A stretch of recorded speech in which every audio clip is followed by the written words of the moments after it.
Біз осылай электрон конфигурациясын жазамыз. Электронный конфигурацияны біз осылай жаздық. Бұл айтқандай 7, 8, 9-да мүмкін. Бізде 11-де кәдімгідей конфигурация. Тағы да бір түрі осы графикалық. Біз оны суреттеп салып көрсете аламыз. S орбиталі бір квадрат, ол негізінде осы ml-ді көрсетеді. S орбиталында осы ml тек қана 0 болғандықтан, бірақ кеңістікте бірақ жолмен орналасуы мүмкін. Сонда бір квадрат көрсетеміз. 2s ол тағы да s, сондықтан бірақ p-да бізде ml 3 түрлі жолмен орналасуы мүмкін. Соның үшеуін көрсетеміз. Негізінде олар 2px, 2py, 2pz, қазір қайтадан мына жерде көрсетем. Енді электрондарды ішінде салғанда біз оны спин бойынша саламыз. Спиннің екі түрі болғандықтан, спин дегеніміз жалпы өте негізінде күрделі ұғым, күрделі қасиет деп айтуға болады. Оны өте жеңіл жолмен қарастырғанда ол жай айналуын деп айтамыз. Негізінде ол емес, бірақ олай деп санасақ, электрондар ана жаққа, мына жаққа айналуы мүмкін, екі түрлі жолмен. Сонда біз оны солай көрсетеміз. Ана жаққа, мына жаққа деп. Ана жаққа, мына жаққа. Ана жаққа, ана жаққа. Осы жерді сіз бір түрлі деп мүмкін ойлайтын шығарсыз. Бірақ осы жерде біз енгіземіз біздің ең маңызды үш заңдылығымызды. Аны мен алып тастайын. Сосын осы үш заңын түсіндіремін. Көміртекті қалдырам. Мынаны қалдырам. Енді қарайық. Осы электронды жазғанда, электронды конфигурацияны жазғанда, біз жай ғана осылай қалаймыз, солай жазбаймыз. Оның белгілі бір заңдар бар, реттілігі бар. Ең бірінші заңы ол бізде outflow principle немесе жай энергияның өсу ретімен орналасуы. Ол негізінде орбитальдардың табиғатта жай емес, бірақ белгілі бір ретімен орналасуын түсіндіреді, айтады, сипаттайды. Әр атомның ішінде белгілі бір орбитальдар бар. Кейбіреулерде көбірек, кейбіреулерде азырақ, бірақ бүкілінде олар ретімен орналасады. Ол реті энергия өсу бойынша. Егер осылай біз энергияны көрсетсек, энергияны өсу деп. Ең төменде бір S бізде, бір S орналасады. Сосын кішкене жоғарырақ 2S, одан жоғарырақ 2P, одан жоғарырақ 3S, одан жоғарырақ 3P. Осылай кете береді. 4S, 3-ді ары қарай. Мынаны қалай біз білеміз, оны жай жаттап алуға болады. Немесе оны ереже арқылы түсіндіруге болады. Ереже ол бізде N және L қосындысы. Осының ретіне байланысты. Алгоритм. Мысалы, 1S. 1S-дің бас квант саны ол 1, орбиталь квант саны 0. Қосындысы 1. Демек, осы энергиясы ол 1.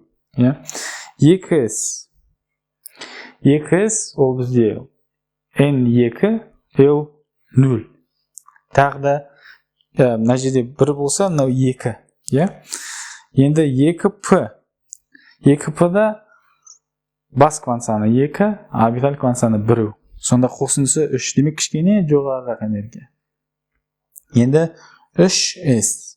3S-те бас квант саны 3, орбиталь квант саны 0. Қосындысы 3. Демек 2P-мен бірдей. Бірақ Bunda qo'shimcha ereje бар. Егер n plus l qo'shindisi birдей bo'lsa, onda n ga qaraysiz. Sonda 3s pен 2p ning n plus l qo'shindisi birдей, biroq 3s de n jo'g'ariroq, demak 3s ning energiyasi da kichkina jo'g'ariroq bo'ladi. 3p bas kvantsani 3, l orbital kvantsani 1. Sonda qo'shganda 4 chiqadi. Kelesi ol 3d. 3d da bas kvantsani 3, l teng 2. Sonda qo'shganda 5. Kelesi ol 4s. Ya 4s ga qarasangiz, bas kvantsani 4, l orbital kvantsani 0. Demek 4. Demek 4s 3 den tömönrök. Endi 4p. 4p o bizde bas kvantsani 4, l teng 1. Qo'shganda 5. Demek na 2 birдей. 4p men 3d.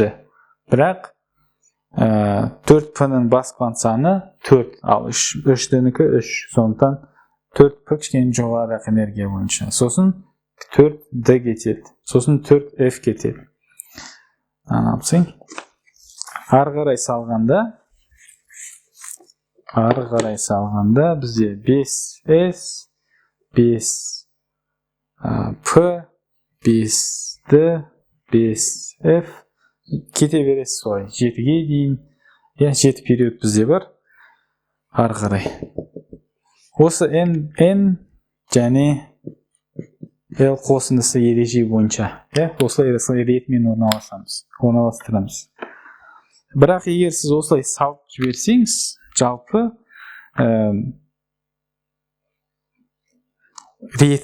reten ko'ruga bo'ladi.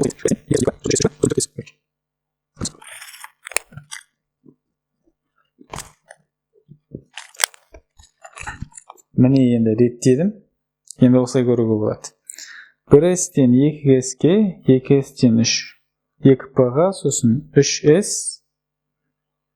3s'ten 3p, so'sin 4s, so'sin 3d, so'sin 4p, so'sin 5s, dpf o'slar zigzag anjaq-munjaqqa ketasiz, ya.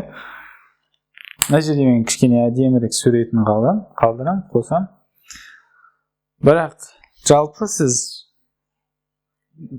жазып o'tirsangiz o'z konfiguratsiyani bir 10 shaqti, 20 shaqti, 40 shaqti, 50 shaqti ret жазsangiz, sonda avtomat turdagi ret basingizga.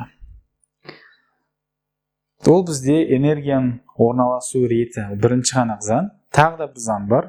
Ол bizde atom ishinde elektronlarni o'rnalashtirganda orbitallar қазір ko'rsatayım. Sol ko'mirtek 1s 2, 2s 2, 2p 2. Biz osılay ko'rsatganda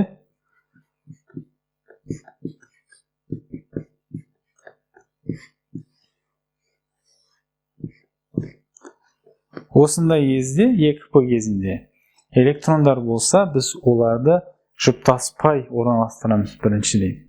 Демек, bir elektron osuna ketеді, екінші elektron дәл осы жерге емес, бірақ жұптаспай келесі осы бөлмеге өтеді. Осы бізде ереже, ол Хунт ережесі деп аталады. Elektronlar жұптаспай орналасу керек біріншіден. Мына жерде ондай жоқ, өйткені бірақ осындай бөлме болғандықтан электронды саласыз, екінші электрон дәл сол жерге кетеді. Бірақ негізінде бір энергияда болса, 2p мысалы 3 орбиталь бір энергияда. Энергиялар бірдей. Сол кезде электрондарды бір-бірімен орналастыру керек. Бір-бірден. Я соңғы ереже ол бізде Паули ережесі. Ол не айтады? Әр кез келген атомның ішінде екі бірдей электрон жоқ. Ол дегеніміз не? Бүкіл 4 квант саны бірдей электрон болмау керек. Демек, мысалда осы көміртекті алсақ, 4-ші электрон жалпы осылай көрсетсек, әрине қате, бірақ Паули принципін бұзбайды ол бізде. Паули принципі, қайта оралайық. Мына 2 электрон, егер оларды сипаттап қарасақ, бас квант саны екеуінде де 2, өйткені екінші деңгейде орналасқан. L екеуінде де 1, өйткені P орбиталында. Бір бөлмеде болғандықтан ML оларда 1D, плюс 1. Егер қарасаңыз, екеуі де жоғарыға. Демек, спин квант санында оларда екеуінде 1D. Демек, 2 электрон 1D. Бұндай болмау керек. Паули ережесі бойынша мүмкін емес. Сондықтан ол бөлек орналасады. Ол Хунт ережесі бойынша әрине. Міне осылай 4 квант санын сипаттасаңыз әр электрон үшін, сіз кез келген элемент, кез келген атомның электрондық конфигурациясын жаза аласыз. Бірақ практикада жазғанда сізге осы әр электрон үшін 4 квант санын сипаттау керек жоқ. Негізінде ережелерді үйреніп, жазып үйренсеңіз, сол квант сандарын да негізінде онша білу да керек жоқ. Бірақ олар осы ережелердің негізі, осы электрон конфигурацияның жазуын құрайды. Бүгін үйренгеніміз осы квант сандары, электрондық конфигурация. Арнаға жазылыңыз, лүпілді басуды ұмытпаңыз, өз пікіріңізді жазыңыз. Кез келген элементтің конфигурациясын пікірге жазыңыз, мен оны тексерем, көреміз. Және келесі кездескенше